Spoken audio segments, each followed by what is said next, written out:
Hello my dear friends, आज हम पढ़ने वाले हैं ह्यूमन रिप्रोडक्शन यानी मानव जनन। ह्यूमन रिप्रोडक्शन पढ़ने वाले हैं, मानव जनन। अब जो ये हमारा ह्यूमन रिप्रोडक्शन है, मानव जनन जो हमारा चैप्टर है, तो इसमें ऐसे कौन सी स्ट्रक्चर या ऐसी कौन से ऑर्गन होते हैं जो हमारे जनन में पार्टिसिपेट करते हैं, जनन यानी रिप्रोडक्शन में पार्टिसिपेट करते हैं। अब रिप्रोडक्शन में वही ऑर्गन पार्टिसिपेट करेंगे जो कि गैमेट्स यानी युग्मक बनाने की एबिलिटी रखते होंगे, जो गैमेट यानी युग्मक बनाने की एबिलिटी को रखते होंगे। ठीक है, तो आइए हम उनको जान लेते हैं। जो हमारा ह्यूमन रिप्रोडक्शन है, तो ह्यूमन रिप्रोडक्शन में दो प्रकार के ऑर्गन मिलते हैं। दो प्रकार के ऑर्गन का मतलब ये होता है, एक होता है मेल रिप्रोडक्टिव ऑर्गन और दूसरा होता है फीमेल रिप्रोडक्टिव ऑर्गन।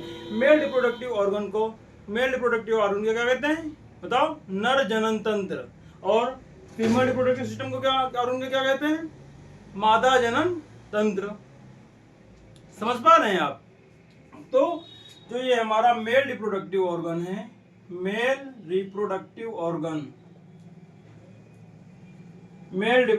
ऑर्गन, तो जो इसमें मेल रिप्रोडक्टिव ऑर्गन है उसमें हमारा आता है टेस्टिस। कौन सा आता है? टेस्टिस। अब टेस्टिस को बेटा हिंदी में वर्षण कहा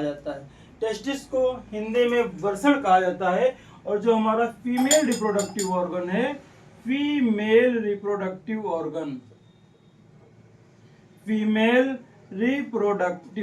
ऑर्गन, इसको कहा जाता है ओवरी।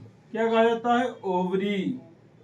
या दो होती हैं तो संख्या में इनको ओवरीज कहा जाता है। ओवरीज को हिंदी में अंडाशय कहा जाता है और टेस्टिस को हिंदी में वर्षण कहा जाता है। अब बात ये आती है, जो हमारा टेस्टिस है, टेस्टिस बनाएगा गैमेट्स। टेस्टिस क्या बनाता है? गैमेट्स। और उन गैमेट्स को कहा जाता है स्पर्म।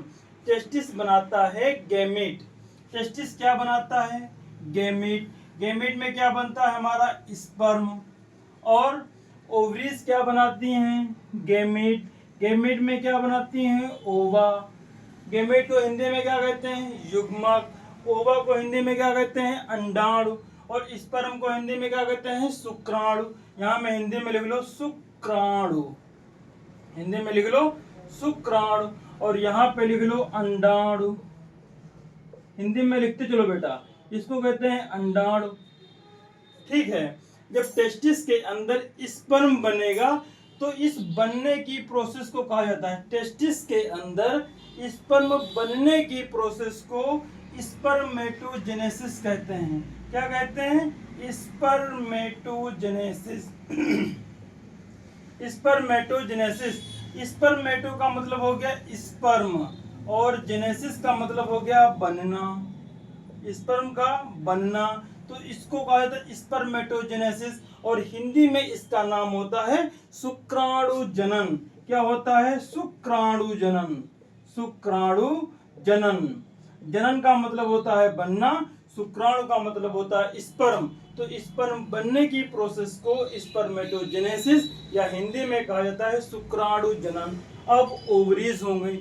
ओवरीज में ओवा के बनने के प्रोसेस को, ओवरीज के अंदर ओवा या ओवम बनने के प्रोसेस को oogenesis कहा जाता है। क्या कहा जाता है? oogenesis। और oogenesis को बेटा हिंदी में कहा जाता है अंडाणु जनन। क्या कहा जाता है? अंडाणु जनन। अंडाणु का मतलब हो गया ओवा और जनन का मतलब हो गया बनना। तो ओवम के बनने को अंडाणु जनन या oogenesis कहते हैं। अब जो हमारी स्पर्मेटोजेनेसिस और oogenesis से मिलकर इधर से बन गया हमारा स्पर्म और इधर से मिलकर हमारा बन गया ओवा। जब स्पर्म और ओवा आपस में मिलेंगे तो इस प्रोसेस को कहा जाता है फर्टिलाइजेशन। क्या कहा जाता है? फर्टिलाइजेशन। फर्टिलाइजेशन को हिंदी में कहते हैं निषेचन। और जो ये हमारा निषेचन है, फर्टिलाइजेशन है, ये दो टाइप का होता है, इंटरनल और एक्सटर्नल। इंटरनल जो है ह्यूमन बीइंग में होता है, जो एक्सटर्नल होता है वो हम आपको आगे बताएंगे। ठीक है, तो ये हमारा हो गया फर्टिलाइजेशन। फर्टिलाइजेशन होने के बाद में जो मेल और फीमेल गैमेट के मिलने से एक डबल सेल्ड स्ट्रक्चर बनेगी, उसको हम लोग कहते हैं जाइगोट।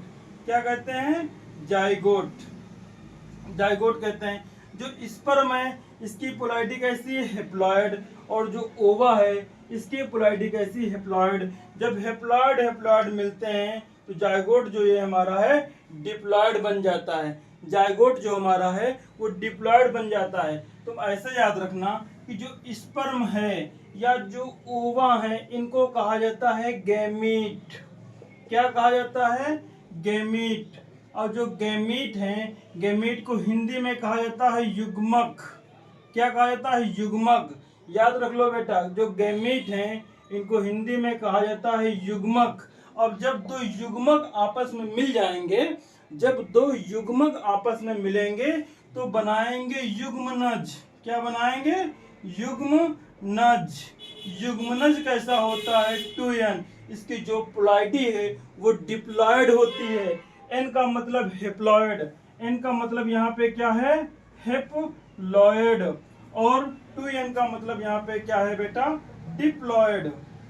यहाँ पे 2n का मतलब होता है डिप्लॉइड। अब तुम ऐसे याद रखना कि जो हमारा मेल रिप्रोडक्शन जो हमारा चैप्टर है उसको हिंदी में मानव जनन कहते हैं। इसमें हमारा मेल रिप्रोडक्टिव ऑर्गन और फीमेल रिप्रोडक्टिव ऑर्गन आते हैं। जो हमारा मेल रिप्रोडक्टिव ऑर्गन है वो हमारा टेस्टिस होता है, और जो फीमेल रिप्रोडक्टिव ऑर्गन है वो हमारा ओवरीज होता है। तो टेस्टिस के अंदर स्पर्म बनने की जो प्रोसेस होती है उसको स्पर्मेटोजेनेसिस कहते हैं, और जो ओवरीज के अंदर ओवम बनने की प्रोसेस होती है उसको हम oogenesis कहते हैं। अब जब स्पर्मेटोजेनेसिस और oogenesis के दौरान हमारे गैमेट बन जाएंगे तो हो जाएगा फर्टिलाइजेशन। जब ये फर्टिलाइजेशन हो जाएगा तो ये हमारा जाइगोट बन जाएगा। जो जाइगोट जो होता है वो युग्मनज कहा जाता है। अब बात ये आती है, जो मेल रिप्रोडक्टिव ऑर्गन और फीमेल रिप्रोडक्टिव ऑर्गन, इन दोनों को एक साथ मिला के क्या कहा जाता है? गोनेट्स। क्या कहा जाता है? गोनेट्स। यहाँ पे लिख लो तुम गोनेट्स। अब ये बेटा गोनेट्स क्या होते हैं? तुमसे ये कोई बच्चा पूछ सकता है कि सर गोनेट्स क्या होते हैं, तो तुम ऐसे बता देना कि जो गोनेट्स वो होते हैं जो कि गैमीट प्रोड्यूस करते हैं। गोनेट्स वो होते हैं जो गैमीट प्रोड्यूस करते हैं। अब तुमसे पूछ ले गोनेट्स होते कौन कौन से हैं, तो हाँ, एक होते हैं मेल रिप्रोडक्टिव गोनेट्स और दूसरे होते हैं फीमेल रिप्रोडक्टिव गोनेट्स। ऐसे ही अलग अलग बोल सकते हो। अब गोनेट्स की जगह तुम ऑर्गन लगा सकते हो। अब जब हमारा टेस्टिस है, टेस्टिस के अंदर क्या बनता है? स्पर्म। अब पूरा टेस्टिस थोड़ी स्पर्म बनाता है।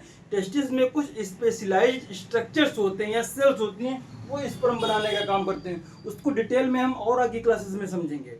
ठीक है, सो तब तक के लिए इतना ही। आप अच्छे से रिवाइज करें और आगे बढ़ें। Bye bye, take care.